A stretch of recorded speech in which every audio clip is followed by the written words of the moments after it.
মানে প্রথমত এরকম ধরনের জিনিস তো প্রথমত অ্যাকসেপ্টেবল নয়, দ্বিতীয়ত সবসময় বাংলা বঞ্চনার শিকার হয়ে আসছে এবং সর্বক্ষেত্রে আমাদেরকে ছোট করা হয়। আমাদের মাননীয় মুখ্যমন্ত্রী, একজন মহিলা মুখ্যমন্ত্রী যাকে আমরা এত শ্রদ্ধা করি,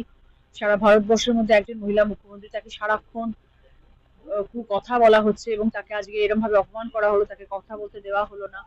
আমাদের পশ্চিমবাংলাকে সবসময় আহ, ছোট করে দেখা হয় এবং সেটা আমাদের বিরোধী পক্ষ সেটা করছে, যার জন্য আমাদের এই স্লোগান, আমাদের সবসময় তৃণমূলের স্লোগান চলছে বাংলা বিরোধীদের বিসর্জন। আমরা সেটাতে একদম 100% একমত যে বাংলা বিরোধীদের বিসর্জন হওয়া উচিত এবং আমরা এটা একদম ভীষণ রকম ভাবে আমরা পুরো পশ্চিমবাংলার মানুষ আশা করি এটা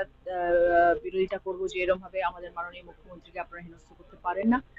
এবং এটার অ্যাকশনও নেওয়া উচিত। দিদি,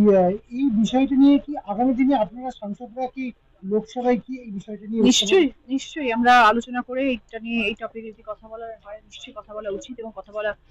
উচিত শুধু নয়, তুলবো কথা, হওয়া উচিত। আগামী দিনে কি কোনো আন্দোলন কি আপনাদের এখন অব্দি আমরা কিছু সেরকম ভাবিনি, সেটা আমাদের